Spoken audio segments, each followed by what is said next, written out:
Group D की परीक्षा दे रहे सभी छोटे भाई बहनों का मैं स्वागत करता हूं। आज फर्स्ट शिफ्ट में लिए गए रीजनिंग के पेपर में जिसका पहला क्वेश्चन आपके सामने ये रहा।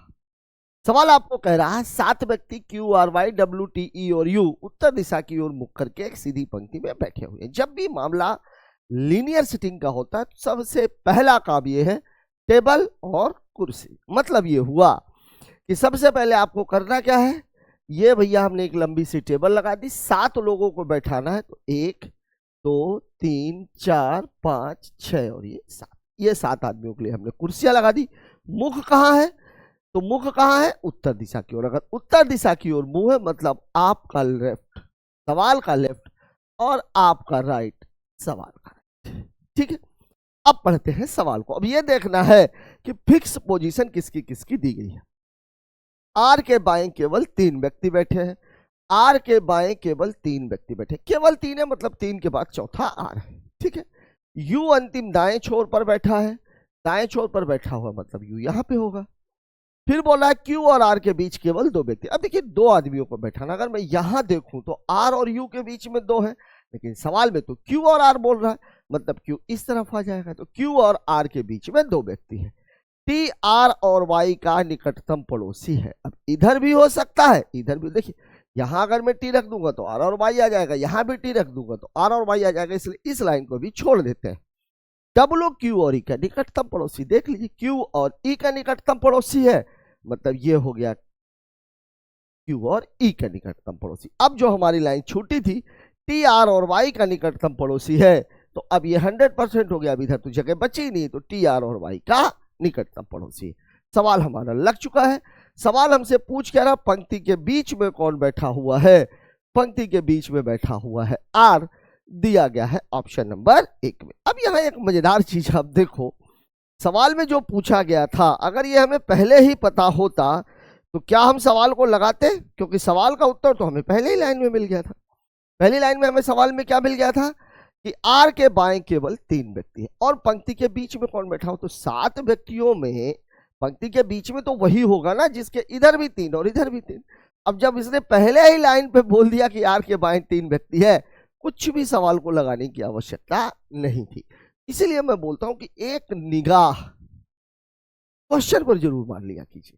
ठीक है, चलिए बात करते हैं अगले क्वेश्चन की। अगला सवाल हमसे क्या कह रहा है भाई, 7 व्यक्ति A B C D E F और जी वृत्त में। ठीक है, वृत्त में बैठे हुए हैं, तो ये हो गया 2, ये हो गया 4, ये हो गया 6, ये हो गया 7। शुरुआत हमेशा यहां से।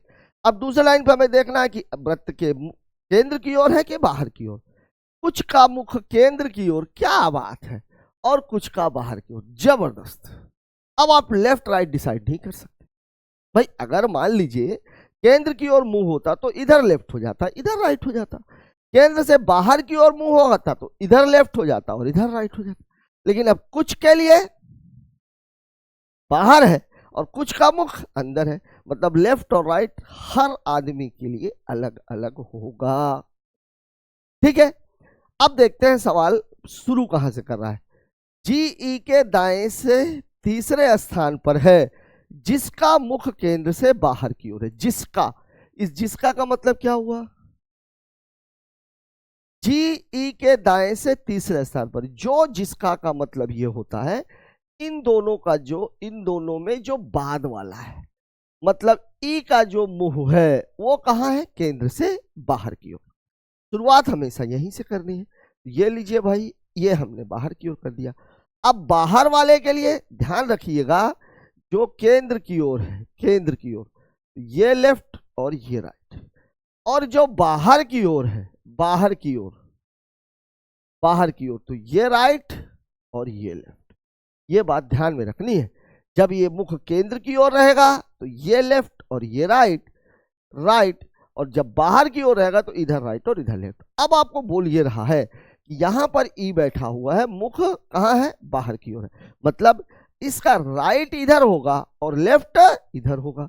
सवाल में आपसे बोल रहा है जीई के दाएं से तीसरा स्थान, इसके दाएं तो दाएं तो अब इधर है, तो 1 2 और 3, इसका मतलब ये हुआ कि जी इस तरह यहां पर बैठा हुआ है। अब उसका मुख कहाँ है ये अपने को पता नहीं। फिर आगे बोल रहा है ए ई के दाएं दूसरे स्थान पर है। अब ए भी ई के हिसाब से बैठा हुआ, ई के दाएं दाएं, तो ए ई के दाएं से दूसरे स्थान पर, तो ये एक और ये दो। ए और जी का मुख कहाँ है ये अभी तक इसमें क्लियर नहीं हुआ, ठीक है ना। डी ए के निकटतम बाएं है, ठीक है। अब आप देखिए यहां पर सबसे ज्यादा समझदारी वाली चीज यहां पर है। अगर मान लीजिए ये इससे ए का मुंह डिसाइड होगा, अगर मान लीजिए मैं ए का मुख इधर कर दूं, इधर कर दूं, किधर कर दूं, इस तरफ कर दूं, तो इस तरफ करूंगा तो लेफ्ट यहां पे आएगा, राइट यहां पे आएगा, मतलब इस तरफ आएगा डी। सवाल में बोल क्या रहा है, डी ए के निकटतम बाएं, निकटतम बाएं। अगर मैं इधर करूंगा तो यहां पर, तो जी ए के निकटतम बाएं है। इसका मतलब ये हुआ कहानी ये नहीं है, कहानी ये है कि जो इसका मुख है ये भी बाहर की ओर है, ये भी बाहर की ओर है। अब बाहर की ओर है, बाहर की ओर है, तो अब आप खुद एक चीज देखो, ठीक है, कि अब इसका राइट कहां हो जाएगा, इस तरफ, ऐसे चलेगा, ऐसे जाएगा, ऐसे जाएगा, ठीक है।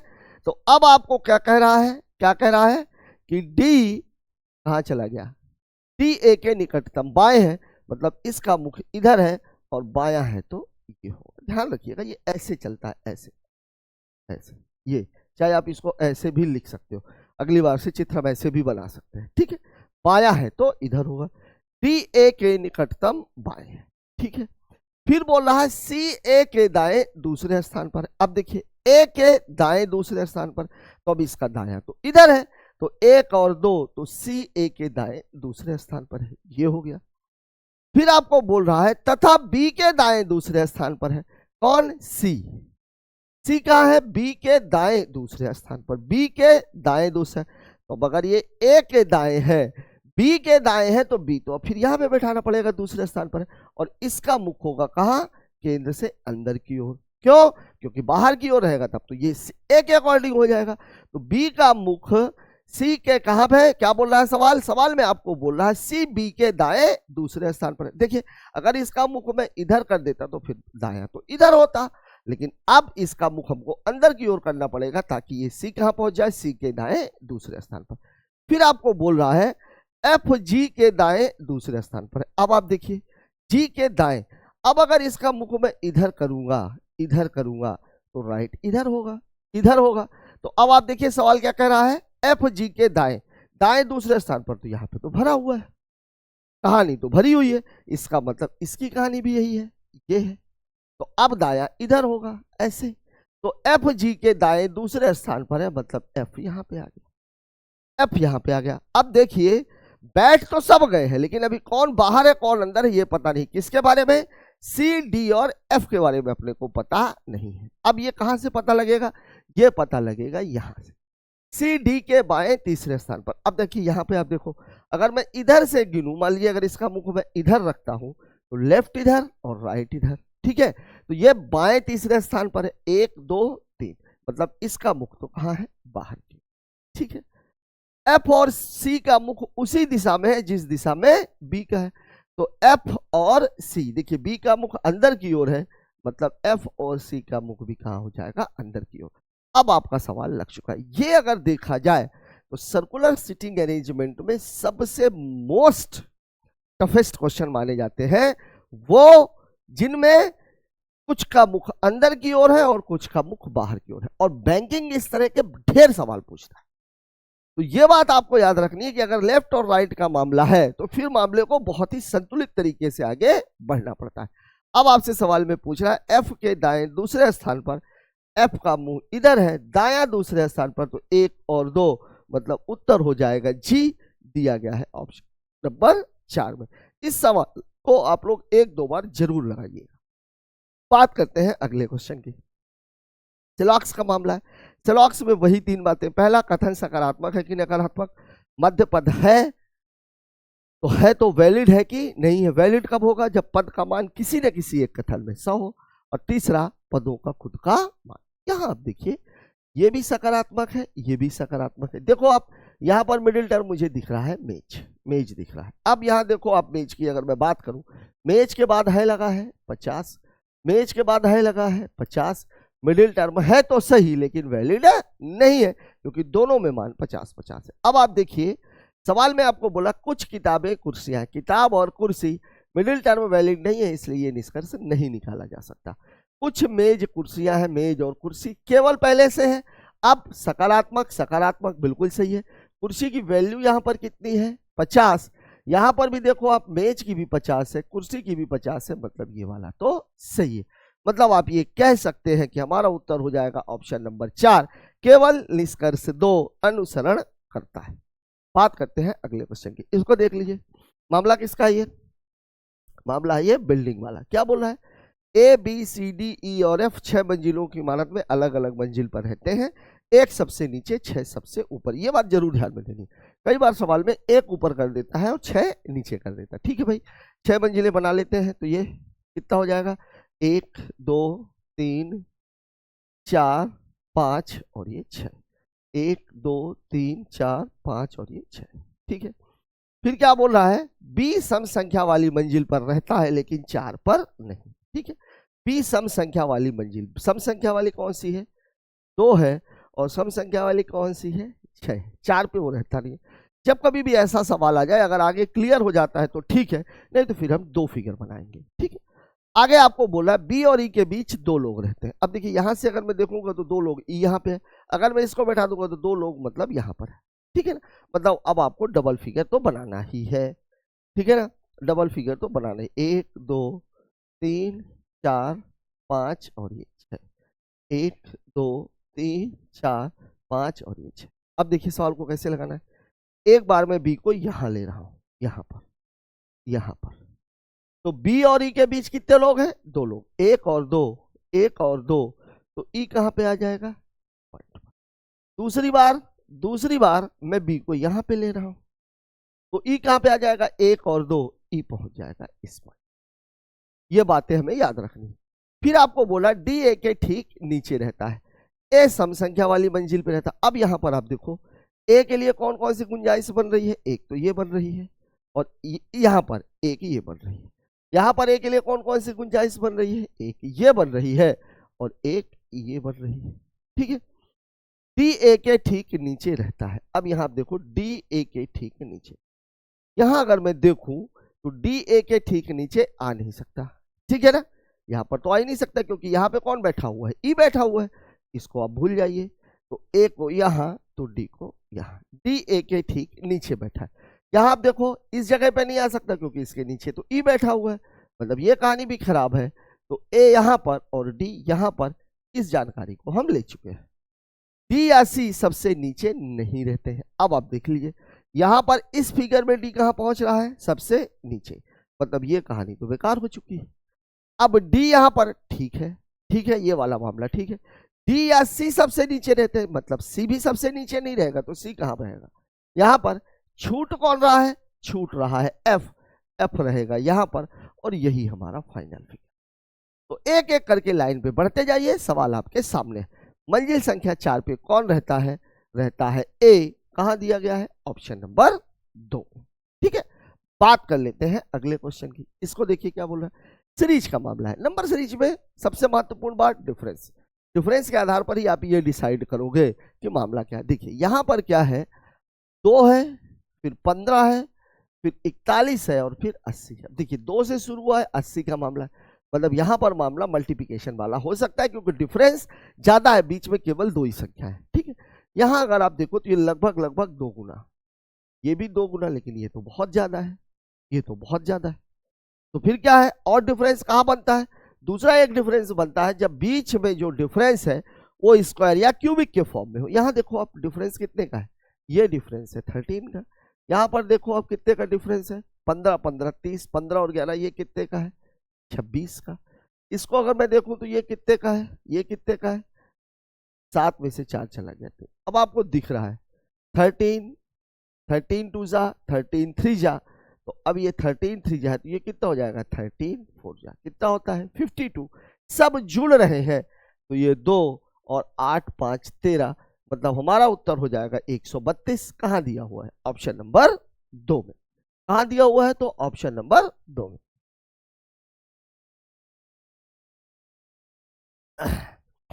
चलिए अगला क्वेश्चन देख लेते हैं।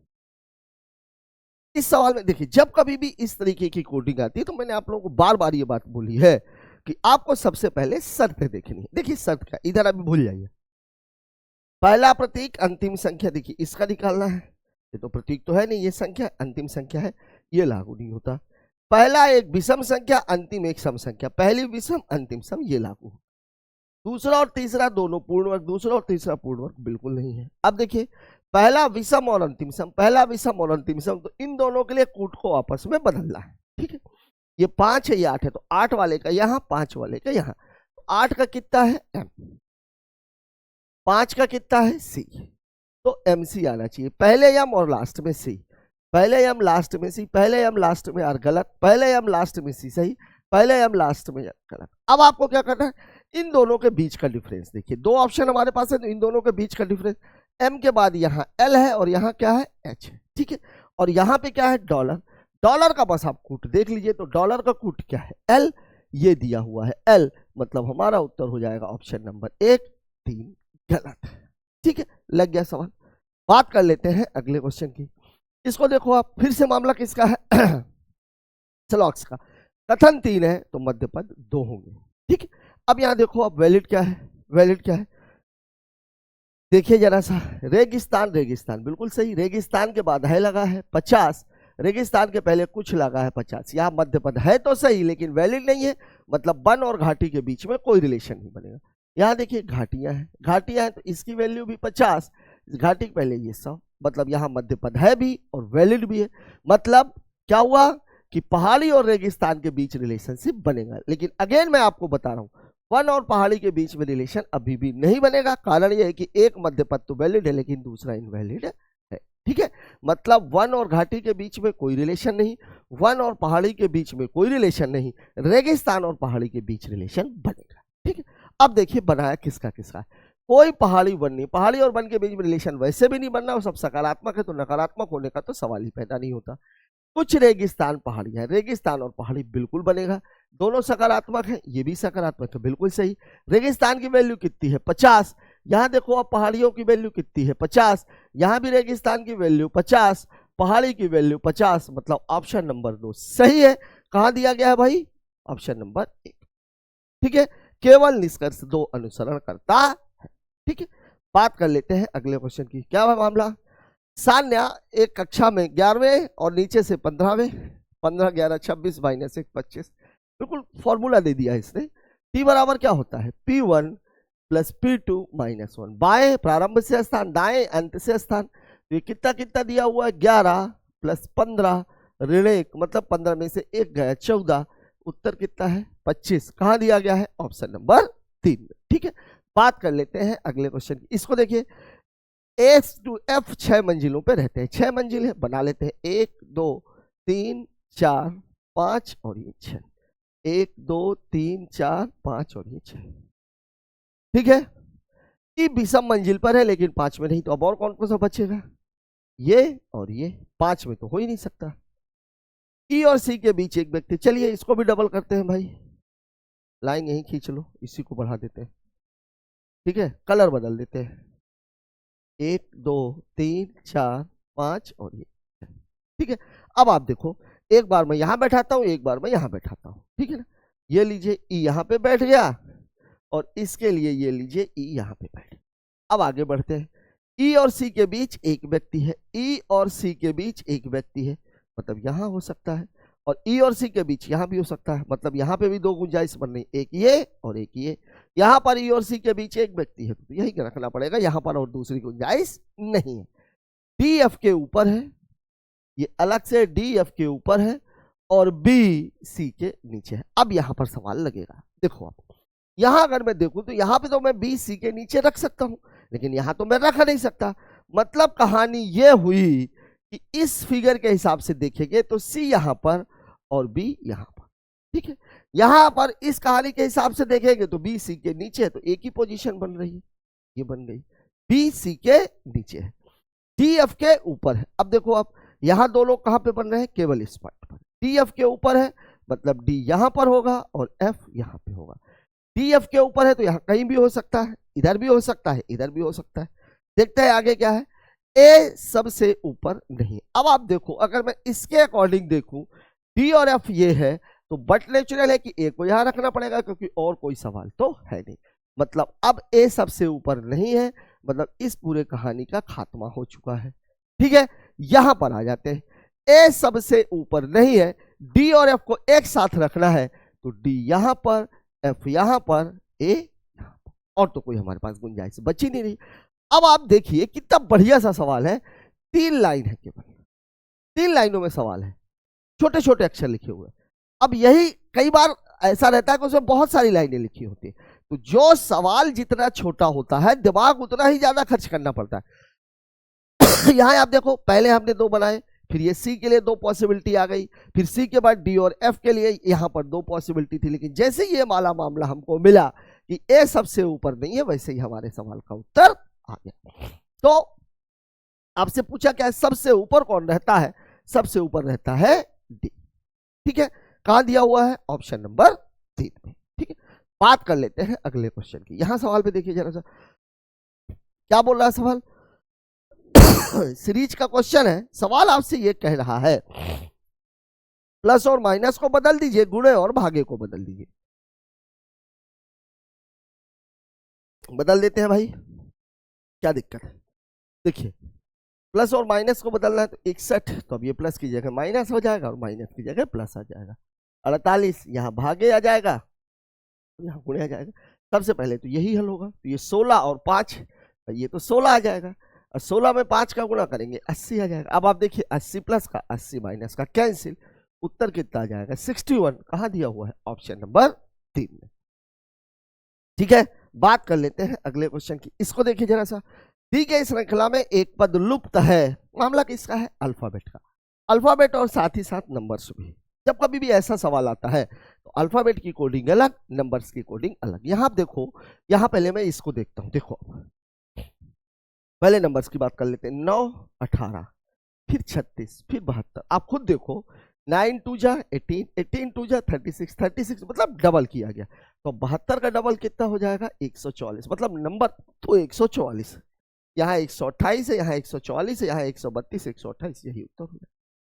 अब यहाँ पर कितना बढ़िया रहा, अगर 144 2 जगह होता तो फिर हमें अल्फाबेट्स की भी नंबरिंग करनी पड़ती, लेकिन यहाँ बिल्कुल सीधा है, नंबर से ही हमें हमारा सवाल क्लियर हो गया। एक ही जगह 144 दिया हुआ है। बात करते हैं अगले क्वेश्चन की। यहाँ देखिए, मामला किसका है? अल्फाबेट की सीरीज का। जब कभी भी अल्फाबेट से रिलेटेड कोई भी क्वेश्चन आए, वहां पहला तो यह कि अगर डिफरेंस 3 या 4 का, मतलब जो हमारी समझ में आ रहा है तो डायरेक्ट कर दीजिए, नहीं समझ में आ रहा तो फिर नंबरिंग करके कर लीजिए। यहां आप देखो, ई है, जी है, ई और जी के बीच में क्या? ई एफ छोड़ के जी, तो एन ओ छोड़ के क्या होना चाहिए? पी।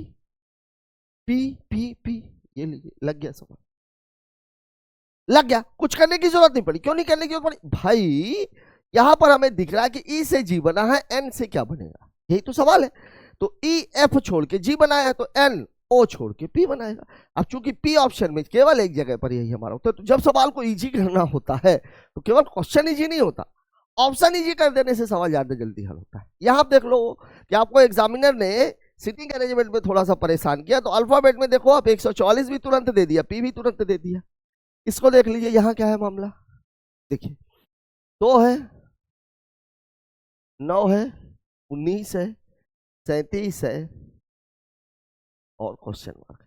अब 2 से 37 बीच में 3 संख्या मतलब मामला जोड़ घटाने का तो हो सकता है। यहां कितने का डिफरेंस है? 3 का, 4 का, 10 का, 18 का। यहां कितने का? 1 का, 6 का, 8 का। समझ में नहीं आ रहा? देखो आप, कोई सीरीज ही नहीं बन रही है, स्क्वायर वाली भी नहीं बन रही है, क्यूब वाली भी नहीं बन रही है, और सम वाली भी नहीं बन रही है। क्या हो सकता है? क्या हो सकता है? देखिए, मामला मल्टीप्लिकेशन का तो नहीं है। अगर यहां देखो आप, तो लगभग 2 गुना, लगभग 2 गुना, लगभग 2 गुना, लगभग 2 गुना। चलिए इसको देख लेते हैं। यहां देखो आप, गुणे 2, यहां भी गुणे 2, यहां भी गुणे 2 और यहां भी गुणे 2। ठीक है ना? तो 2 दूनी 4, 4 और 1 5। मतलब फिर क्या किया है, फिर किया है +1। 5 दूनी 10, 10 में से 1 गया 9, -1। 9 दूनी 18, 18 1 19, +1। 19 दूनी 38, -1। देखिए क्या कर रहा है, किया क्या है इसने, +1 -1 +1 -1, और सभी में 2 का मल्टीप्लिकेशन। तो अगली वाली कहानी क्या होगी, बोर्ड में 2 तो रहेगा ही, लेकिन +1 के बाद क्या हो जाएगा, -1।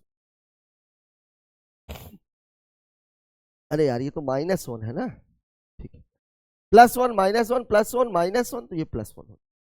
तो 37 में 2 का गुणा करेंगे कितना आएगा, 74, और 1 जोड़ देंगे, मतलब मेरा उत्तर कितना हो जाएगा, 75। ऑप्शन नंबर 1 पे ये वाला मामला नहीं था, ठीक है। मतलब यहां पर मामला जोड़ने घटाने का नहीं था, गुणा वाला था, ठीक है। बात करते हैं अगले क्वेश्चन की। इसको देख लीजिए, निश्चित कुट भाषा में जब कभी भी ऐसा सवाल आता है तो सबसे पहले तो आप ये देखिए पूछ क्या रहा है, पूछ क्या रहा है हमसे, गर्ल। अब आप देखिए गर्ल कहाँ है, ये, और कहीं है क्या गर्ल, नहीं है। अब नहीं है तो जो आई एम है इसको हटाना है, गर्ल के पहले आई एम, यहां भी देखिए आई एम, मतलब अगर इन दोनों में आई एम है तो दोनों में दो चीजें कॉमन भी होंगी। तो इट सिट पिट, सिट और इट, यहां पर भी देखिए seat it I am, seat it I am, तो गर्ल के लिए क्या बचा, निट, निट, निट कहां दिया हुआ है, ऑप्शन नंबर 4। बात करते हैं अगले क्वेश्चन की, इसको देखिए जरा सा। ए क्यू का पुत्र है तो क्यू और आई बहन है, मतलब मामला किसका है, ब्लड रिलेशनशिप का। सिंपल है, देखिए ए क्यू का पुत्र है, ए पुत्र है किसका, क्यू का, ये पुत्र है तो ये प्लस हो गया। क्यू माता है कि पिता है पता नहीं, क्यू और आई बहने हैं, क्यू और वाई बहने, मतलब ये भी इसकी शादी हो चुकी है, जो भी होगा इसका पति होगा, वही ए का पिता होगा। जेड वाई की माँ है, अब अगर जेड वाई की माँ है तो बट नेचुरल है तो क्यू की भी माँ होगी।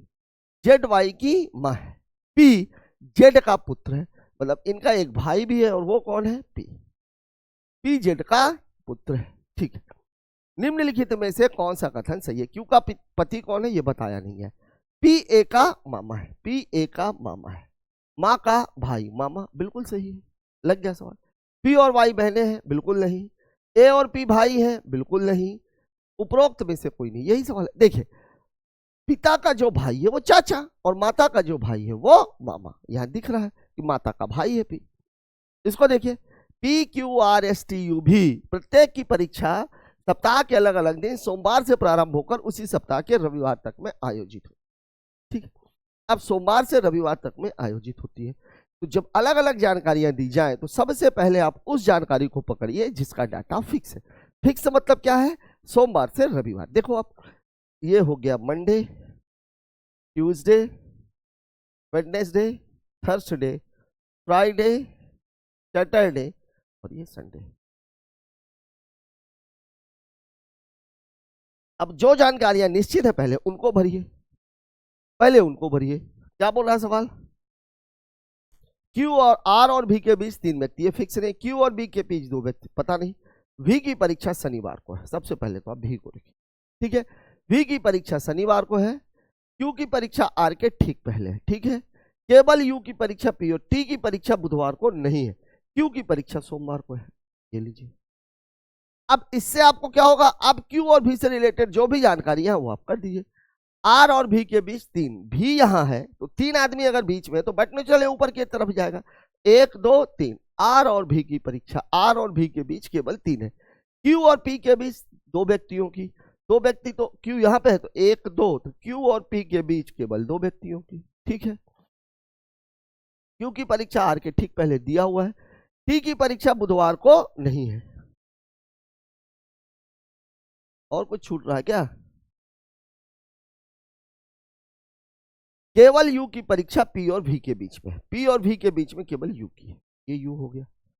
फिर आपको क्या बोला है, टी की परीक्षा बुधवार को नहीं है। अब 2 ही जगह तो खाली, एक बुधवार और एक रविवार, तो अगर बुधवार को नहीं है तो कहां होगी, रविवार को होगी। अब बचा कौन, P Q R S T U भी, एस नहीं बचा हुआ है, ये है एस। अब देख लीजिए बन गया आपका सवाल। अब आपसे पूछ क्या रहा है, एक्स की परीक्षा किस दिन है, बुधवार को, कहां दिया गया है, ऑप्शन नंबर 4 में। जब कभी भी सवाल ऐसा है तो सबसे पहले आप उन जानकारियों को फिल कीजिए जो बिल्कुल फिक्स है, और फिक्स यही थी, ठीक है। चलिए बात कर लेते हैं अगले क्वेश्चन की, इसको देखिए जरा सा। आई जे के एल एम एन और ओ केंद्र की ओर मुख करके एक वृत्त में बैठे, कितने हैं, 3 3 6 और एक 7, 7 आदमी केंद्र की ओर मुंह, बिल्कुल सही। भला वो वाला नहीं आया फिर से, ये केंद्र की ओर है, ये लेफ्ट और ये राइट। ठीक है, चलिए मैं इधर भी अब बना दिया करूंगा।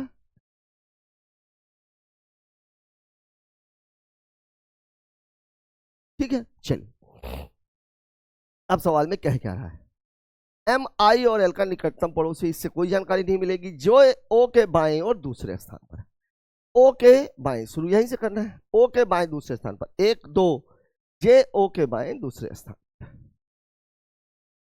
एन आई के ठीक दाएं है, बिल्कुल नहीं। एम आई और एल का निकटतम पड़ोसी है।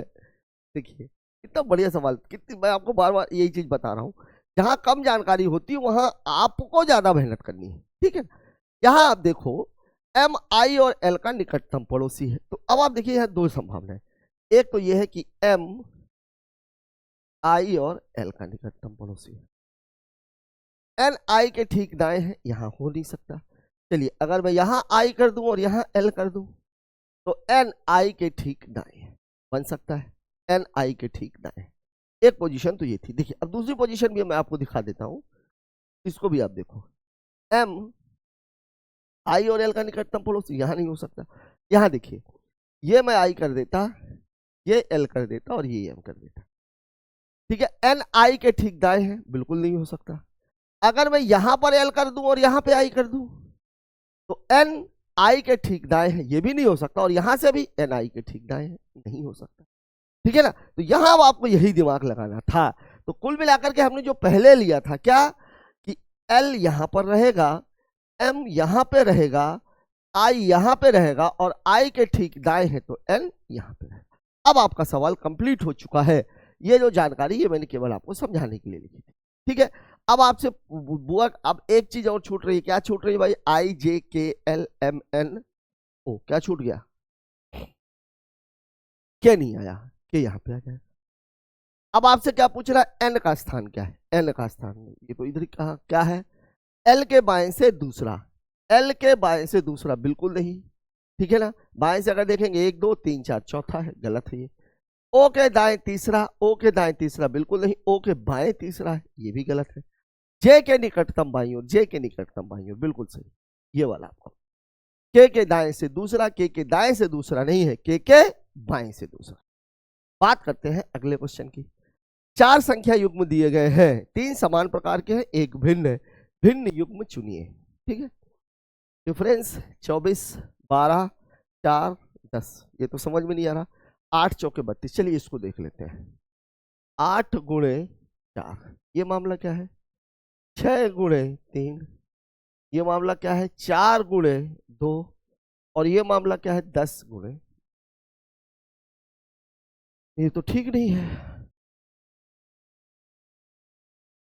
ये तो ठीक नहीं है। क्यों ठीक नहीं है भाई, एक में और अगर 2 हो जाता, यहां पे एक यहां पे, तो मामला फिट था, लेकिन ऐसा तो है नहीं। स्क्वायर क्यूब का भी मामला नहीं है, क्या हो सकता है। 4 का 8 के साथ क्या संबंध है, आधा। 3 का 6 के साथ क्या संबंध है, आधा। 2 का 4 के साथ क्या संबंध है, आधा। 2 का 10 के साथ क्या संबंध है, 5। ओ देखिए, यह है मामला। मामला क्या है, गुणा तो यही है, ठीक है ना, लेकिन ये 4 है क्या, 8/2। देखिए ये जो 4 है, ये जो 4 है, ये क्या है, 8/2। ये जो 3 है, ये क्या है, 6/2। ये जो 2 है, ये क्या है, 4/2। लेकिन ये 2 10 का आधा नहीं है, ठीक है ना, मतलब ये वाला उत्तर नहीं। ठीक है ना, संख्या प्लस उसके आधे का गुणा दिया हुआ है। 8 8 का आधा 4 गुणा किया 32, 6 6 का आधा 3 गुणा किया 18, 4 4 का आधा 2 गुणा किया 8। ठीक है, बात करते हैं अगले क्वेश्चन की। इसको देखिए जरा सा, कौन सी संख्या दिए गए संबंध को। ठीक है, देखिए जरा सा, ये 25 है, क्वेश्चन मार्क है, ये 49 है और ये 65। ठीक है, मामला स्क्वायर स्क्वायर का दिख रहा है। ये देखिए, ये 5 का स्क्वायर है, ये 7 का स्क्वायर है, बढ़ रहा है क्या, 5 6 7 फिर 8 हो जाएगा, लेकिन ये तो 8 का है नहीं, तो ये कितना है, 8 स्क्वायर प्लस 1। तो यहाँ कितना हो जाएगा 5 7 8, तो ये 6 होना चाहिए। तो 7 1 ज्यादा 8, 5 1 ज्यादा 6 प्लस 1 37 उत्तर हो जाएगा 37। क्या दिया देखो, आप यहां समझने का मामला क्या था, 25 था, 49 था, 65 था। 25 और 49 तो साफ साफ दिख रहा है कि मामला किसका है, परफेक्ट स्क्वायर का। ये 5 का, ये 7 का, ये वाला जो है 7 के आगे 8, 8 के आसपास है, 8 के आसपास है मतलब 8 का स्क्वायर, तो 7 आ गया, 8 आ गया, 5 आ गया, मतलब बीच में क्या होगा 6। अब देखिए 7 स्क्वायर से 1 बढ़ा दिया, 8 स्क्वायर प्लस 1 जोड़ दिया, तो 5 स्क्वायर से 1 बढ़ा दिया, 6 स्क्वायर 1 जोड़ दिया, कितना 6 स्क्वायर प्लस 1, मतलब उत्तर कितना हो जाएगा 37। इसको देख लीजिए, कक्षा 8 के 2/3 छात्र, 53 लड़के और 17 लड़कियां साइकिल चलाना जानते हैं। 2/3 छात्र, अब संख्या पूछ सकता है, ठीक है, लड़के लड़कियों की संख्या पूछ सकता है, ठीक है। बात लड़कियों को साइकिल चलाना नहीं आता, कहाँ निकल रहा है भाई, साफ साफ बोल रहा है 17 लड़कियां साइकिल चलाना जानती हैं, ठीक है। इस स्कूल में साइकिल चलाना अनिवार्य है, ये भी नहीं है, क्यों, क्योंकि यहाँ पे क्या बोल रहा है 2/3। भाई अगर साइकिल चलाना अनिवार्य होता तो सब चलाते, अगर बोल देता कक्षा 8 के सारे बच्चे, ठीक है ना, तब ये निष्कर्ष निकल सकता था। 1 और 2 दोनों गलत है, मतलब उत्तर हो जाएगा ऑप्शन नंबर 4, ये हमारा, ठीक है। बात करते हैं अगले क्वेश्चन की। ओह, इसका देखिए सवाल में पूछ क्या रहा है, कितनी विवाहित डॉक्टर लड़की है, विवाहित मैरिड होनी चाहिए, मतलब इसके अंदर रहे। अच्छा यही 3 ही तो दिया हुआ है यार, मैरिड दिया है, डॉक्टर दिया, अगर इन तीनों के अंदर क्या है 10, यही बात तो दिख रहा है, और तो कोई अंदर है नहीं। ये 3 वाला इससे बाहर है, 3 8 5 इससे बाहर है, 12 13 दोनों से बाहर है, 10 ही उत्तर होगा, ये दिया हुआ है, 3 दिया हुआ है, 3 ही का पूछ रहा है। अगला क्वेश्चन क्या कह रहा है हमारा, ए बी का पिता, मामला किसका है, ब्लड रिलेशनशिप का, और ब्लड रिलेशनशिप में कोडेड ब्लड रिलेशनशिप का। यहां देखिए हैज का मतलब क्या है, पिता, किसके बारे में बता रहा है, एक के बारे में। डॉलर का मतलब क्या है, माता। एट द रेट पति, परसेंट पत्नी, बराबर। यहां एक बात जरूर ध्यान में रखनी है, ये जो चिन्ह है ये पहले के बारे में बता रहा है, पहले के बारे में। कभी कभी इसमें सवाल आ जाता है जब वो बाद के बारे में बताता है, लेकिन यहां किसके बारे में बता रहा है, पहले के बारे में। सवाल आपको बोला P at the rate, at the rate का मतलब है पति, मतलब पी क्यू का पति है, तो अगर ये पति है तो ये पत्नी होगी, डबल लाइन तो रहेगी। क्यू डॉलर यू, डॉलर का मतलब है माता, क्यू यू की माता है, यू लड़का है कि लड़की है पता नहीं, तो पी क्या है, यू का पिता हो जाएगा। फिर आपको बोला यू बराबर आर, तो यू क्या है, आर का भाई है। अब ये क्लियर हो गया तो इसको प्लस कर दीजिए, आर लड़का है कि लड़की पता नहीं, आर परसेंट एस, ठीक है, तो आर एस की पत्नी है, ये देख लीजिए पत्नी है तो ये माइनस और ये प्लस, आर एस की पत्नी है, एस हैच भी, तो एस क्या है, भी का पिता है। अब भी लड़का है कि लड़की है अपने को पता नहीं, ठीक है, 3 जनरेशन का मामला है। ये डबल लाइन कैसे आ गया भाई, यू बराबर आर, यू आर का भाई है, बराबर क्यों लिखा हुआ है, सिंगल लाइन। डबल लाइन का मतलब क्या होता है, पति पत्नी, वही तो मैं देखा कि भैया क्या मामला है, दोनों तरफ बराबर लगा हुआ है। पी भी से किस प्रकार संबंधित है, पी भी से देखो आप 2 स्टेप ऊपर है, 2 स्टेप ऊपर है, 2 स्टेप ऊपर, तो ग्रैंड ही रहेगा, लड़का पुरुष है तो क्या रहेगा, ग्रैंड फादर, ठीक है ना। अब देखो आप ये क्या है, पिता, माता का पिता, माता का पिता क्या कहलाता है, नाना। ध्यान रखिएगा, देखिए 2 ऑप्शन दिए हुए, 2 ऑप्शन दिए हुए, उत्तर क्या हो जाएगा, ऑप्शन नंबर 4। यहां ध्यान दीजिए,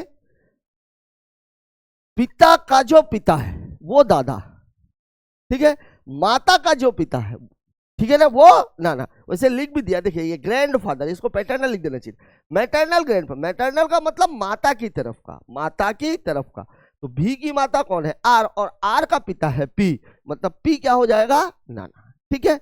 अगला क्वेश्चन देखते हैं, इसको देख लीजिए, अपने घर से शुरुआत करके। सवाल किसका है, डायरेक्शन एंड डिस्टेंस का। लाइन खींचने की आवश्यकता तो है ही नहीं, हमें केवल दिशा देखनी है, दिशाएं समान होगी तो दूरी को जोड़ देंगे, दिशाएं विपरीत होंगी तो दूरी को घटा देंगे। सवाल आपको बोला अपने घर से शुरुआत करके वरुण उत्तर की ओर 60 मीटर। देखिए हमारी जो दिशा का मामला है वो तो ये रहता है, ये कब के लिए है, ये है जब आप राइट दाएं जाओगे, ये तब है जब आप लेफ्ट बाएं जाओगे। शुरुआत करके वरुण उत्तर की ओर 60 मीटर, उत्तर की ओर कितना जा रहा है 60 मीटर। फिर दाएं मुड़ा, नॉर्थ से दाएं मुड़ेगा तो कहां पहुंच जाएगा ईस्ट में, और कितना चलता है 30 मीटर।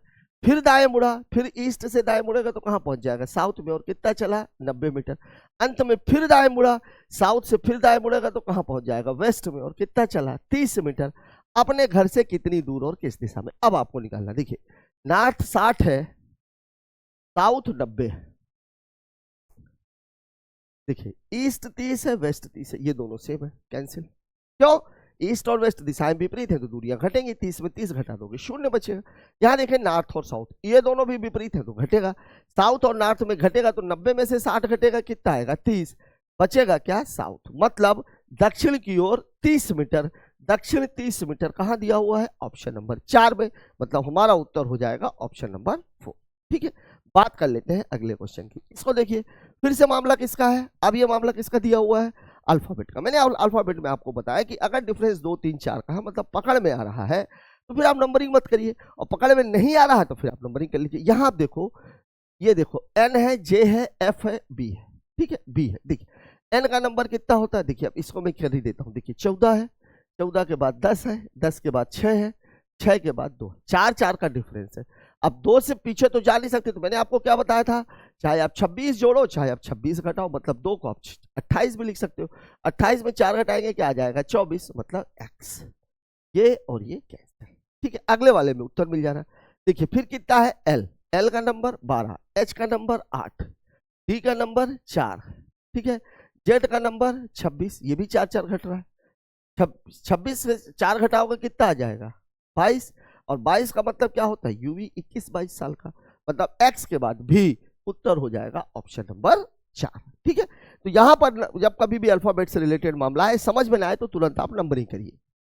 इस सवाल को देखिए जरा क्या कह रहा है, फिर से मामला किसका है नंबरिंग का है, अल्फाबेट का ही है। यहां भी देखो आप ए ई 1 5, टी टी कितना होता है टीचर होता है 20 24, देखिए 4 4 का फर्क है। देखिए एस स्टूडेंट कितना होता है 19 23, 4 का अंतर। यहां देखिए एल 12 और ये कितना है 16, यहां भी 4 का अंतर। के 11, ओ 15, डी 4, एफ 6, यहां पर नहीं है, एन 14, आर 18, जी 7 11, सभी में 4 4 का डिफरेंस है, यहां पर नहीं है।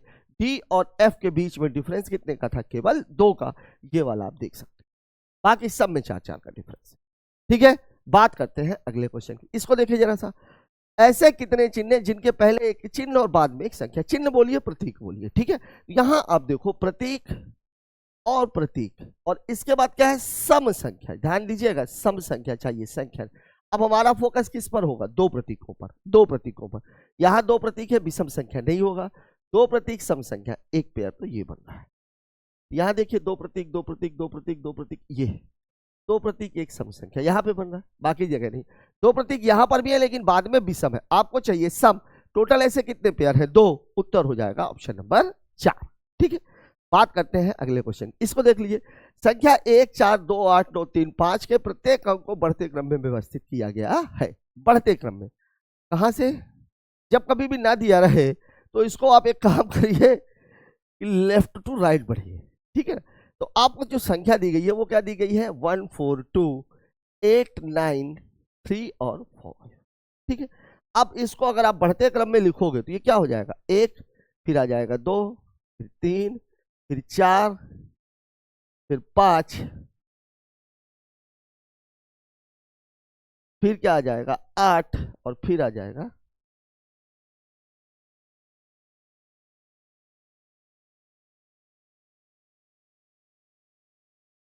अगर इधर से करें तो 1 2 3 4 5 8 और नहीं, ये नहीं होगा, यही होगा उत्तर। ठीक है, अब आप देखिए अगर मैं पेयर की बात करूं तो एक तो ये मुझे दिख ही रहा है, यहां नहीं है, यहां नहीं है, यहां नहीं है, यहां नहीं है, यहां नहीं है, यहां। केवल एक अंक, मतलब उत्तर क्या हो जाएगा, ऑप्शन नंबर 2। जब कभी भी बाएं से दाएं, दाएं से बाएं न दिया जाए तो आप एक बात दिमाग में बैठा लीजिए कि हमें बाएं से दाएं जो भी क्रिया करनी है बाएं से दाएं करना, अगर स्पेसिफिकली उसमें बताया नहीं गया है तो।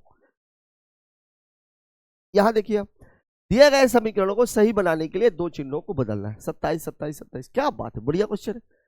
ये बात आपको ध्यान में रखनी है, माइनस और 27 ही 27 है। अब माइनस कब आ सकता है, माइनस तब आ सकता है जब माइनस 27 गुणे 27 मतलब माइनस का 729 आए, तब तो मतलब है, मतलब ऋण और गुणे का चिन्ह एक जगह पे आना चाहिए और इसके बाद भाग ना हो, ये ध्यान रखना है, क्योंकि भाग हो जाएगा तो 27 में इसका भाग दे दोगे, एक ही आया, मतलब गुणा और भाग एक जगह ना हो और ऋण के बाद गुणे हो, ये गारंटी है। ठीक है, अब आप यहां देखिए, ऋण और गुणा, अगर मैं ऋण यहां पे कर दूंगा और गुणे यहां पे कर दूंगा तो गुणे और भाग एक जगह आ जाएगा, मतलब ये तो हो नहीं सकता, गुणा और भाग एक जगह रखना नहीं है।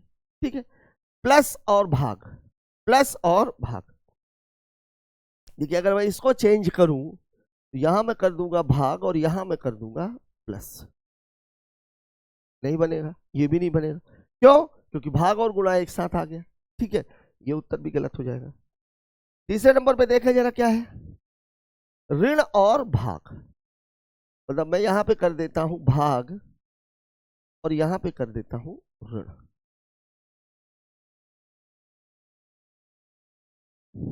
ये भी नहीं आएगा, ये भी नहीं होगा, ये भी नहीं होगा, क्यों नहीं होगा, यहां आप देखो गुणे और भाग फिर एक जगह आ गए, गुणा और भाग, इसी को बदलते हैं, उत्तर तो यही होना ही चाहिए, चौथा नंबर, गुणा और भाग, गुणा और भाग, अगर मैं यहां भागे कर दूं और यहां पर गुणा कर दूं, ये मामला फिट हो रहा है, ये मामला फिट हो रहा है, ऋण गुणे गुणे, मतलब ये हुआ, देखिए 27 प्लस 27 भागे 27 माइनस 27 गुणे 27, ये क्लियर हो गया कि ये 729 होगा, ये वाला डाटा 1 होगा और ये 27 ही रहेगा। अब ये देख लीजिए आ गया माइनस 701, तो यहां पर ये जरूरी नहीं कि आप सवाल को पूरा ही हल करो, क्योंकि 27 27 बहुत बड़ी खूबसूरत डाटा था, लेकिन सबसे प्लस पॉइंट उसने दे दिया यहां पर ऋण, उससे आपका सवाल पकड़ में आ गया। अनीता ने ऑफिस से डायरेक्शन एंड डिस्टेंस, पहला काम दिशा लिखिए, समान दिशा है दूरियां जोड़ दीजिए, विपरीत दिशा है दूरियां घटा दीजिए। ठीक है, देख लीजिए ये है हमारा मामला, ये काहे के लिए है, राइट के लिए, ये काहे के लिए है, लेफ्ट के लिए। अनीता ने ऑफिस से 60 मीटर दक्षिण, दक्षिण चला 7 मीटर, फिर दोस्त को बैठाया दाएं मुड़ी, अब साउथ से दाएं मुड़ेगी कहां पहुंच जाएगी, वेस्ट में, और कितनी चली 3 मीटर, फिर दाएं मुड़ी, वेस्ट से दाएं मुड़ेगी कहां पहुंच जाएगी, नॉर्थ में, और कितनी चली 15 मीटर, फिर दाएं मुड़ी, नॉर्थ से दाएं मुड़ेगी कहां पहुंच जाएगी, ईस्ट में 11 मीटर। अब उसका घर ऑफिस से किस दिशा में है, दिशा भर पूछ रहा है, दिशा भर पूछ रहा है, लेकिन घर से, उसका घर ऑफिस से पूछ रहा, तो यहाँ पे आप दूरी तो कैलकुलेट करनी पड़ेगी। ठीक है, यहाँ आप सवाल में देखो जरा सा, ईस्ट और वेस्ट, नॉर्थ और साउथ, देखिए ये दोनों ही नहीं कट रहे हैं। अब देखिए साउथ और नॉर्थ, अगर मैं इनकी बात करूं तो यहां से घटेगा तो कितना आएगा 8, नॉर्थ बड़ा है तो ये हो जाएगा, यहां से देखो आप इन दोनों में ईस्ट और वेस्ट, ये भी पूरा नहीं घटे, 11 में से 3 गया 8, कौन सा बड़ा है, ईस्ट, मतलब दिशा कौन सी हो जाएगी, नॉर्थ ईस्ट। अगर दूरी भी निकाल दी तो इन दोनों में कॉमन क्या है 8, √1 का स्क्वायर प्लस 1 का स्क्वायर, मतलब आप कह सकते हो कि नॉर्थ ईस्ट 8√2। ठीक है, लेकिन चूंकि आपको केवल क्या देना है, दिशा देना है, मतलब उत्तर हो जाएगा हमारा ऑप्शन नंबर 4। ठीक है, बात कर लेते हैं अगले क्वेश्चन की। साथियों इस क्वेश्चन के साथ ही हमारा आज का एनालिसिस खत्म होता है। जैसे जैसे पेपर आगे बढ़ते जा रहे हैं, आप ये देख रहे होंगे कि सिटिंग और पजल के क्वेश्चंस को वो थोड़ा सा टफ करते जा रहा है, मतलब क्वेश्चन का लेवल अब थोड़ा सा चेंज हो रहा है, हाई हो रहा है। तो जुड़े रहिए हमारे साथ, होते रहिए अपडेट प्रत्येक दिन के साथ, सुनिश्चित कीजिए अपनी सफलता को। मिलते हैं कल एक और नए एनालिसिस के साथ, तब तक के लिए